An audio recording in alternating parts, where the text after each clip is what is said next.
Hello students, इस video में हम चैप्टर नंबर 4 शुरू करने जा रहे हैं जो कि हमारा है magnetic effect of current. Okay, magnetic effect of current से पहले थोड़ा हम मैग्नेट के बारे में जान लेते हैं। What is magnet? हम जानते हैं सिंपली एक मैग्नेट में दो पोल होते हैं, नॉर्थ टू साउथ पोल, ठीक है, और इसके चारों ओर एक एरिया होता है जिसको मैग्नेटिक फील्ड कहते हैं। अगर मैग्नेटिक फील्ड की डेफिनेशन देखी जाए तो क्या हो सकती है? An area surrounding any magnet in which it experiences a force, okay, of attraction or repulsion। मतलब किसी मैग्नेट के चारों ओर का वो एरिया जिसमें किसी भी मैग्नेटिक सब्सटेंस को लाने पर, मैग्नेटिक सब्सटेंस जैसे निकेल हो गया, कोबाल्ट या आयरन, ठीक है, किसी भी मैग्नेटिक सब्सटेंस को इसके पास लाने पर वो एक फोर्स ऑफ अट्रैक्शन और रिपल्सन फील करता है, क्या करता है? मैग्नेटिक फील्ड कहलाता है। और ये हमारा सिस्टम क्या कहता है? मैग्नेट, ठीक है। मतलब जिस ऑब्जेक्ट के चारों ओर वो मैग्नेटिक फील्ड होता है, ओके, वो हमारा क्या कहलाता है? मैग्नेटिक, एक मैग्नेट कहलाता है, ठीक है। Now we will discuss magnetic effect of current. इस चैप्टर में मैग्नेटिक इफेक्ट ऑफ करंट में जो हम स्टडी करेंगे तो वो दो टॉपिक हम मेन डिस्कस करेंगे कि मैग्नेटिक इफेक्ट ऑफ करंट के क्या दो मेन टॉपिक्स हैं इस चैप्टर में, और इसके बाद अगले चैप्टर में डिस्कस करते हैं हम उसको, ठीक है। पहला तो देखो क्या है हमारा, ए मूविंग चार्ज, जैसा हमने 10th क्लास में पढ़ रखा है, जो मैं यहां पर लिख रहा हूं, ए मूविंग चार्ज और current creates a magnetic field, creates a magnetic field. कोई भी मूविंग चार्ज 10th क्लास में हमने पढ़ रखा था कि कोई भी मूविंग चार्ज जब किसी कंडक्टर में पास होता है, ठीक है, जैसे कि बताया था, ऑयरस्टेड ने एक्सपेरिमेंट किया था कि किसी कंडक्टर को जब किसी बैटरी वगैरह से कनेक्ट कर देते हैं तो इसमें एक चार्ज, करंट की डायरेक्शन भी हो जाएगी, पॉजिटिव टू नेगेटिव हो जाएगी, ठीक है। तो जब इस कंडक्टर में चार्ज फिल होने लगता है, करंट फिल होने लगता है, तो उसके चारों ओर क्या बन जाता है? एक मैग्नेटिक फील्ड क्रिएट हो जाता है। तो यही हमने फर्स्ट लाइन लिखी है, यही हमारा फर्स्ट पॉइंट है कि ए मूविंग चार्ज और current creates a magnetic field around it, around it. एक तो हमें ये टॉपिक डिस्कस करना है, ठीक है, इस चैप्टर में। Second, a magnetic field, a magnetic field exerts a force on moving charge, on moving charge, on moving charge and on moving charge, और हम करंट भी कह सकते हैं, और इलेक्ट्रिक करंट या करंट, ठीक है। देखिए क्या, जब एक चार्ज मूव कर रहा है तो उसकी वजह से मैग्नेटिक फील्ड क्रिएट हो रहा है। यहाँ पर मैग्नेटिक फील्ड चार्ज पर क्या करता है? एक फोर्स अप्लाई करता है, ठीक है। तो हम यहाँ पर ये भी कह सकते हैं हम कि किसी चार्ज के मूव करने से मैग्नेटिक फील्ड क्रिएट होता है, ठीक है, किसी चार्ज के मूव होने से मैग्नेटिक फील्ड क्रिएट होता है। जबकि यहाँ पर मैग्नेटिक फील्ड चार्ज पर क्या कर रहा है? एक फोर्स एक्सपीरियंस कर रहा है। ये दो जो पॉइंट्स हैं, इन पॉइंट्स को हमें क्लियर करना है चैप्टर के अंदर, ठीक है। तो वो हम देखते हैं आगे। जैसे कि हमने 10th क्लास में पढ़ रखा है ऑयरस्टेड एक्सपेरिमेंट में, वैसे इस चैप्टर में इतना है नहीं है, लेकिन ठीक है, थोड़ा सा मैं डिस्कस कर देता हूं जिससे कि आपको पता रहे। ये हमने एक बैटरी ले ली, उससे कंडक्टर कनेक्ट कर दिया। एक्चुअली होता क्या था वहां पर कि जैसे कंडक्टर को बैटरी से कनेक्ट करते हैं तो हम जानते हैं इसमें करंट फ्लो होगा, और जब करंट फ्लो होगा तो इसके चारों ओर एक मैग्नेटिक फील्ड बन जाएगा। और उस मैग्नेटिक फील्ड का पता लगाने के लिए ऑयरस्टेड ने क्या किया था? एक मैग्नेटिक कंपास इसके पास से कराए, और मैग्नेटिक कंपास की नीडल इसके पास आते ही क्या करने लगती है? डिफ्लेक्शन शो करने लगती है। तो उस डिफ्लेक्शन की वजह से हमें पता लगता है कि इसके चारों ओर जो करंट कैरिंग वायर है, करंट कैरिंग वायर के चारों ओर एक मैग्नेटिक फील्ड क्रिएट हो गया है। उस मैग्नेटिक फील्ड का पता लगाया था किसने? ऑयरस्टेड ने, ठीक है। यही ऑयरस्टेड एक्सपेरिमेंट है, लेकिन इसको हमें पढ़ना कैसे वो हम देखते हैं, ठीक है। तो एक्चुअली यहां पर किया गया, देखो, उन्होंने एक बैटरी ली और इसको एक कंडक्टर से कनेक्ट कर दिया, जैसे कि यहां पर हमारा ये कनेक्ट है, ठीक है, ओके। इसमें हम जानते हैं पॉजिटिव टर्मिनल ये है, नेगेटिव टर्मिनल ये हो गया, तो करंट की डायरेक्शन हो गई ये, ठीक है। अब इसमें यहां पर उन्होंने एक मैग्नेटिक कंपास की नीडल ले ली जो कि यहां पर ही बनी हुई है, ठीक है, और इसको नीचे ये मैग्नेटिक कंपास की नीडल है, ये इसका नॉर्थ पोल है और ये हो गया इसका साउथ पोल। सेम डायग्राम एक इधर बना लेते हैं हम। यहां पर भी बैटरी कनेक्ट की गई है, ये की हो गई, लेकिन यहां पर बैटरी के टर्मिनल जो है थोड़े डिफरेंट हो जाएंगे। कैसे? ये पॉजिटिव हो गया, ये नेगेटिव हो गया, तो अब करंट पॉजिटिव टू नेगेटिव यानी कि करंट की डायरेक्शन हो गई ये, ठीक है। और अभी भी हमारा मैग्नेटिक कंपास की जो नीडल्स हैं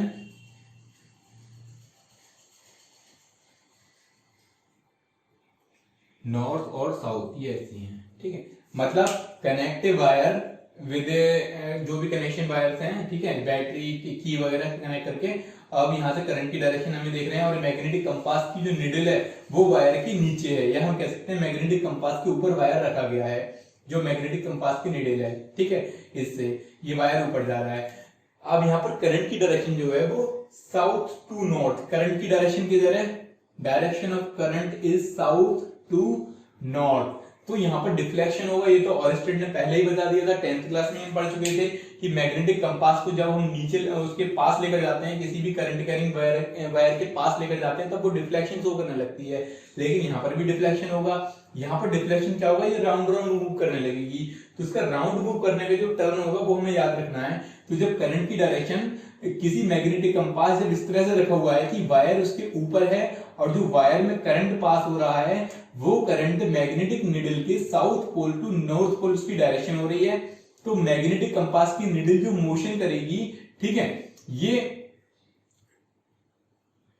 वेस्ट डायरेक्शन में डिफ्लेक्शन कर जाएगी, ठीक है, ये इधर और ये वाली इधर, मतलब नॉर्थ पोल जो है वो इसकी जो वायर है वायर के वेस्ट की तरफ, अगर ये हम देखें नॉर्थ ये है, साउथ ये है, ठीक है, तो ये ईस्ट हो जाएगा, ये वेस्ट हो जाएगा, यानी कि ये किधर मूव कर गई? ये वेस्ट में और ये ईस्ट में, ठीक है, इस साइड ईस्ट हो गया ना। अगर हम देखते हैं नॉर्थ ये है, नॉर्थ ऊपर होता है, साउथ नीचे होता है, ठीक है, तो ये नॉर्थ है, ये साउथ है, तो नॉर्थ और साउथ ये हो गया, तो इधर क्या हो गया? इधर ये वेस्ट हो गया और इधर क्या हो गया? ईस्ट, तो ये वेस्ट की तरफ मूव कर जाएगा।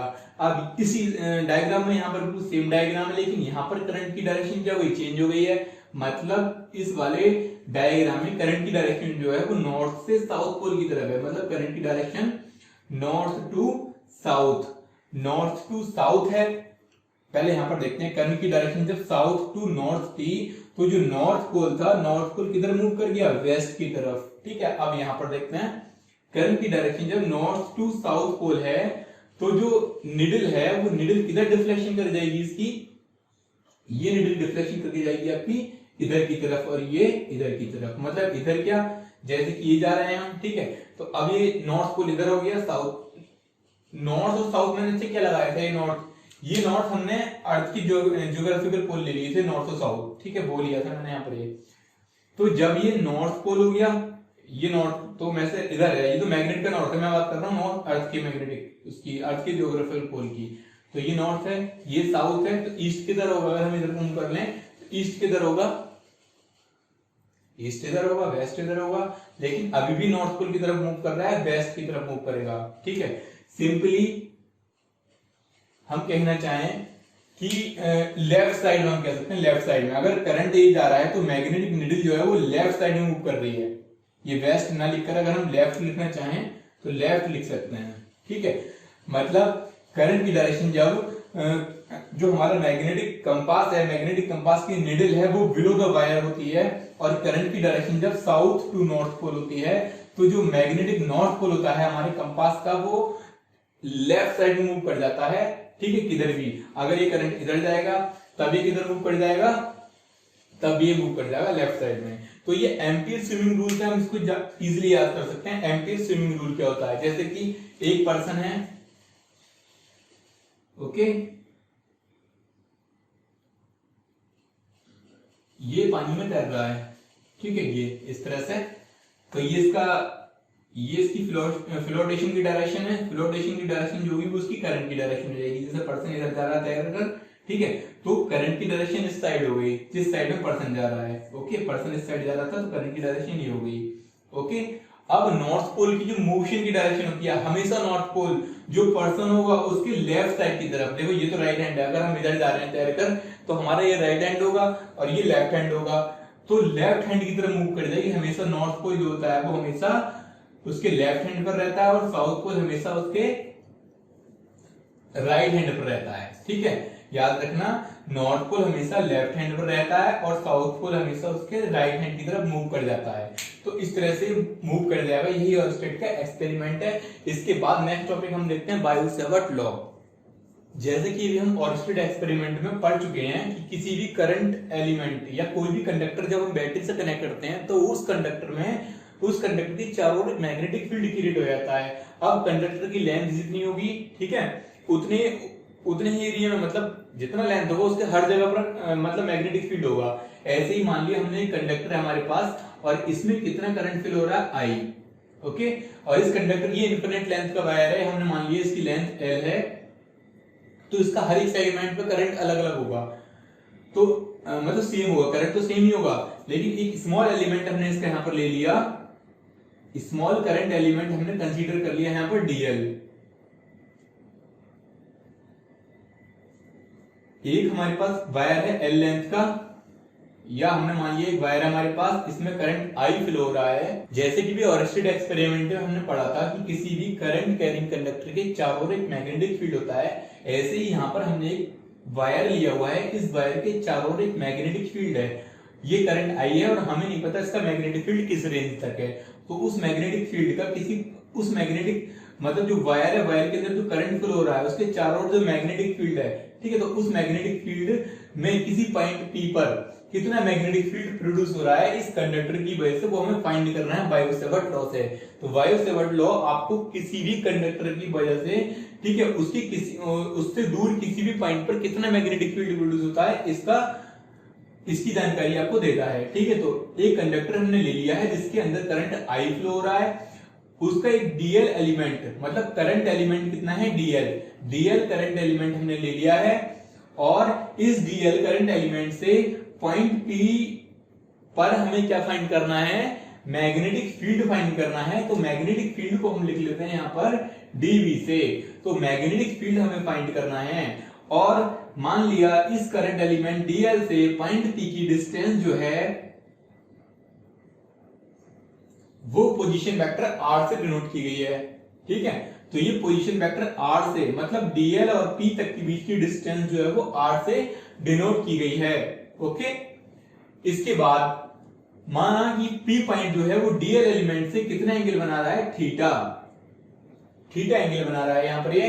तो अब ये जो डीवी मैग्नेटिक फील्ड है पॉइंट पी पर, इस पूरे मतलब जो कंडक्टर है, कंडक्टर में करंट कितना फ्लो हो रहा है, आई करंट वाले कंडक्टर की वजह से जो मैग्नेटिक फील्ड प्रोड्यूस हो रहा है पी पॉइंट पर, जो मैग्नेटिक फील्ड अप्लाई हो रहा है वो कितना अप्लाई हो रहा है, और वो मैग्नेटिक फील्ड किस किस फैक्टर पर डिपेंड करता है उसको हम देख लेते हैं। जो हमारा मैग्नेटिक फील्ड वेक्टर है डीवी के डीएल एलिमेंट है, तो अब हम देखते हैं ध्यान से। एक्चुअली आपको बायो-सेवर्ट लॉ जानकारी किसकी देता है, आपको ये पता होना चाहिए। बायो-सेवर्ट लॉ आपको किसी भी कंडक्टर की वजह से उसके चारों ओर जो मैग्नेटिक फील्ड होता है, तो उसके चारों ओर किसी भी पॉइंट पर उस कंडक्टर की वजह से कितना मैग्नेटिक फील्ड प्रोड्यूस होता है वो बताता है।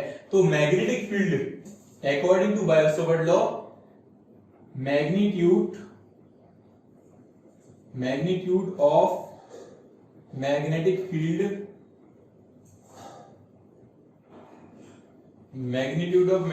फील्ड इज, ठीक है, फर्स्ट पॉइंट, जो मैग्नेटिक फील्ड का जो मैग्नीट्यूड है डीवी, वो डीवी किस किस पर डिपेंड करता है, बहुत ध्यान से देखना। इस तो यहां लिख दिया था मैंने, ठीक है, डायरेक्टली प्रोपोर्शनल, मैं यहां पर एक लाइन लिख देता हूं, आगे लाइन नहीं लिखूंगा, ठीक है, directly proportional to current I. Okay, तो यहां पर हम लिख सकते हैं dV is directly proportional to I। Second point, मैं पॉइंट लाइन नहीं लिखूंगा, only directly proportional to sine theta. Sine theta क्या है, जो एंगल बन रहा है उसके साइन के इक्वल, ठीक है। तो dv is directly proportional to sine theta. Third point, directly proportional to current element. जो करंट एलिमेंट है वायर का dl, ये जो dl करंट एलिमेंट है, ये करंट I जो लिखा हमने, इसका डायग्राम जो है इसको थोड़ा अलग कर लेते हैं, सेपरेट करंट, ठीक है। तो is directly proportional to current element dl, मतलब लिख सकते हैं यहाँ पर dv is directly proportional to dl। Okay, similarly fourth point, अब डायरेक्टली नहीं आया, इनवर्सली लिखते हैं। अब इज इनवर्सली प्रोपोर्शनल, इनवर्सली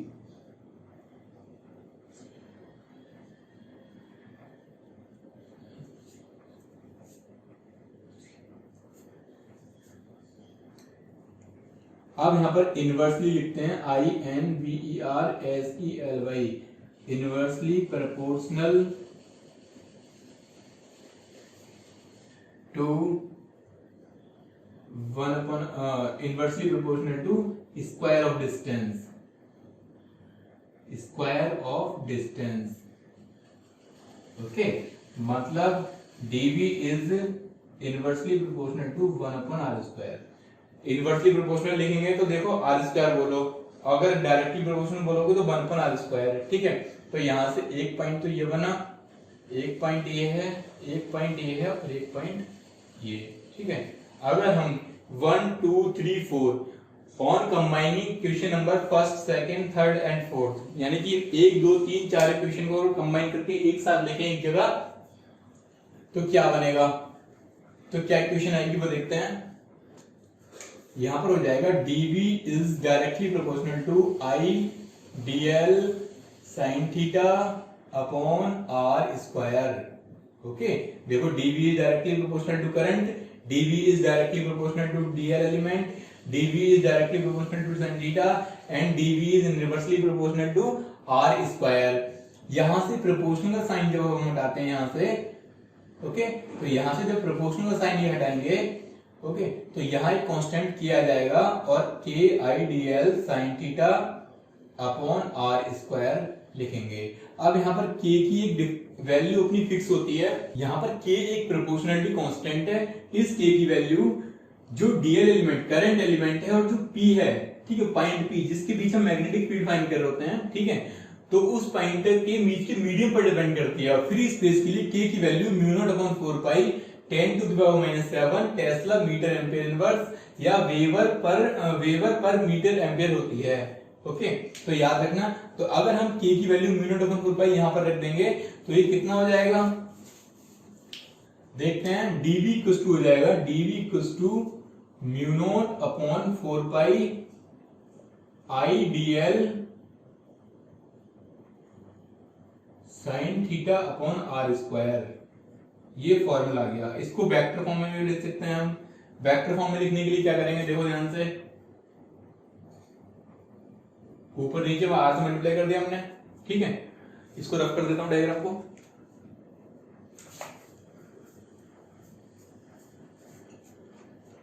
तो ये कितना हो जाएगा, dv equals to μ0/4 I dl sin theta r upon r³। Okay, अब यहां पर μ0I/4, ठीक है। अच्छा ये बताओ, ये थीटा जो एंगल बन रहा है dl into r sin theta upon r³, जो थीटा एंगल बन रहा था, मैंने भी वायर बनाया था, यहाँ पर P पॉइंट था और ये हमारा करंट एलिमेंट dl था और ये जो डिस्टेंस r थी, ठीक है, इनके बीच का एंगल हमारा क्या था, थीटा एंगल था। तो आपने a cross b equal to पढ़ा है ab sin थीटा। मतलब अगर कहीं पर ab sin थीटा लिखा हुआ है और अगर आपको वहां से sin थीटा हटाना है तो आप कैसे लिख सकते हैं, a क्रॉस b। ऐसे ही यहां पर, लेकिन हमें देखना होता है कि a और b के बीच का एंगल है थीटा, तभी हमने ab sin थीटा को ab लिख दिया, a क्रॉस b, ऐसे यहाँ पर थीटा एंगल मैंने बताया था किसका, डीएल और आर के बीच का एंगल है, मतलब ए हो गया बी ए हो गया और साइन थीटा ये है, तो ए बी साइन थीटा को हम लिख सकते हैं ए क्रॉस बी। तो ऐसे ही इसको हम लिख देंगे क्या, D B equals to mu naught I upon 4 pi और DL cross R upon R cube. ठीक है, इस तरह से हम इसको लिख देंगे, वेक्टर फॉर्म हो गया आपका बायो-सावर्ट लॉ।